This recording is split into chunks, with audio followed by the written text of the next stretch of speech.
Sumama ang resibo sa tinaguriang Oplan Paglalansang Omega, isang buy-bust operation para tugisin ang mga sangkot di umano sa iligal na kalakalan ng dilisensyadong mga baril sa Giginto, Bulacan. Matimbog na kaya sila ng mga otoridad? Problema sa iba't ibang lugar sa Pilipinas ang loose firearms o mga hindi lisensyadong baril na karaniwang ginagamit sa samut-saring krimen.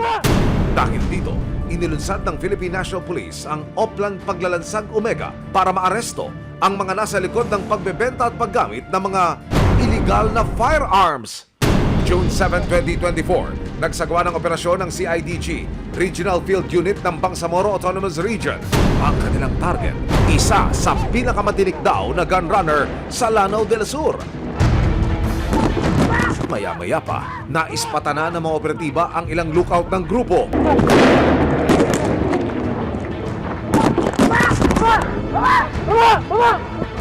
Nakamotor.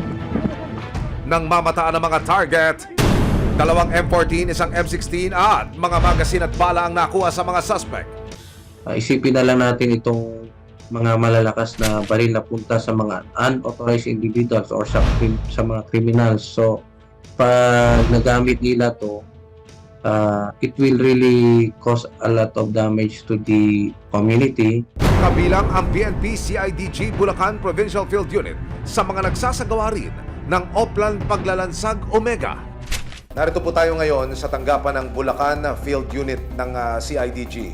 At katabi ko si Police Executive Master Sergeant Nathaniel Gonzales para siya na ho ang magpaliwanag kung ano ho ba ang ibig sabihin nitong Oplan Paglalansag Omega. Itong Oplan na ito, Sir Nats, saan nakafocus ito?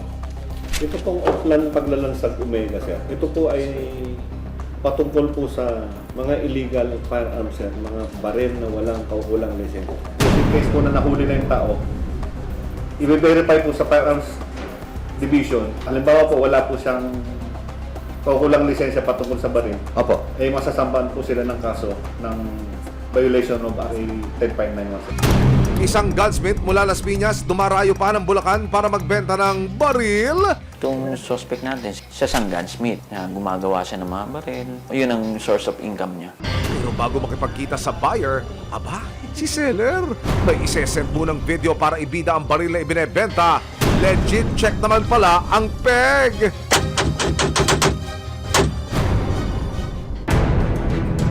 Sa palitan ng messages ng target at ng mga pulis, agad itong kumagat sa bitag ng mga operatiba. Through series ng conversation, na-confirm natin talaga na pumayag na siya na makipag-meet sa isang lugar. Plinano na namin kung paano isasagawa itong buy-bust operation natin. Sa investigasyon po ng CIDG, bago bitawan ng seller ang baril o bago magkabayaran, nagpapadala muna siya ng parabang test video ng baril na kanyang ibinebenta. Narito po ang isang halimbawa. Isang 9mm na baril ang ibinenta sa undercover police officer. Narito po yun. Tumunugoy, rapido. Ika nga ng mga pulis parang machine gun. Ang ipinag-aalala po nila kung mapunta ito sa isang komunidad at mapunta sa kamay ng hindi nararapat at hindi otorisado. Yung peligrong dulot nito sa mga tao.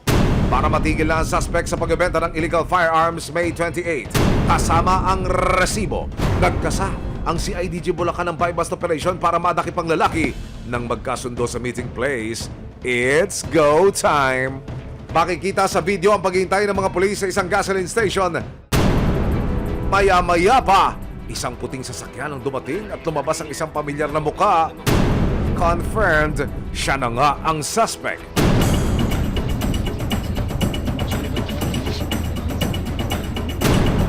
Maya-maya pa, naglabas ito ng sako at tinignan na ng police asset ang mga item. Nang makitang kumpleto ang order, nagpalitan na ng mark money ang police asset at ang suspect at nang tanggapin ng suspect ang pera na nagkakahalaga ng 106,000 pesos. Susunod! Matagumpay na kayang maaresto ng mga operatiba ang lalaking iligal na nagbebenta ng mga baril?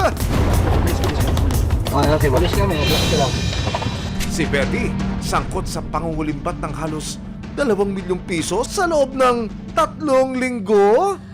Paano? Ano ang katotohanan sa likod ng pagtagay di umano ng milyones ng dating empleyado? May aksyon, may ebidensya, resibo, walang lusot ang may atraso. May aksyon, may ebidensya, resibo, walang lusot ang may atraso.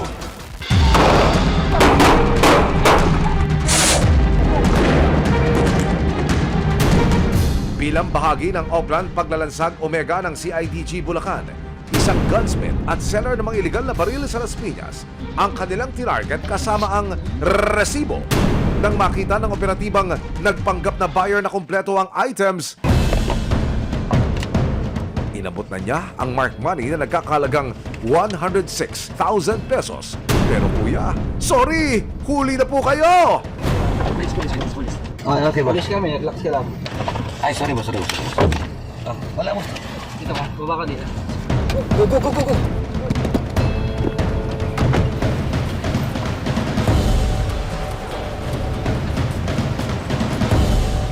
Ang mga nakumpiska sa suspect, isang 9mm pistol na walang serial number, 3 magazine at 50 bala. Uhulihin ka namin sa kasong ano ha, Sige sir, RA 10591. Sige sir, kung ano May karapatan ka manahimik at magsabalang kibo. Ano mang sasabihin mo ay maaaring gamitin laban o pabor sa'yo. Dinala ang suspect sa custodial facility ng CIDG Bulacan. Naharap siya sa kasong paglabag sa RA 10591 o ang Comprehensive Law on Firearms and Ammunition in relation to RA 10175. Kung mapatutunayang may sala, maaari siyang makulong ng 6 hanggang 12 taon nang makausap siya ng resibo. Giit niya na pag-utusan lang daw siya. Nauli ka sa harapan, siyempre sabihin mo sa'yo, pero inutusan ka lang naman. Eh, wala tayong magawa kasi andyan na tapos na. Bali, Godspeed kasi ako, sir yung may-ari ng baril, tumunta doon sa akin. Sabi niya, ipa-deliver dito. Eh, siyempre kakilala niya. Dineliver ko. Ayun, ganito nangyari. Ang CIDG po ay tuloy-tuloy yung campaign namin against loose firearms to avoid magamit pa yung mga baril na to sa mga krimen at sa mga hindi magandang gawain. Ihinto na natin to kasi wala rin talagang magandang idudulot to sa atin. Umiwas din tayo sa mga illegal na gawain. Sa patuloy na pagtugis ng mga otoridad sa iligal na kalakalan ng loose firearms sa bansa, tanging ang kaligtasan ng mga komunidad ang isinasaalang-alang.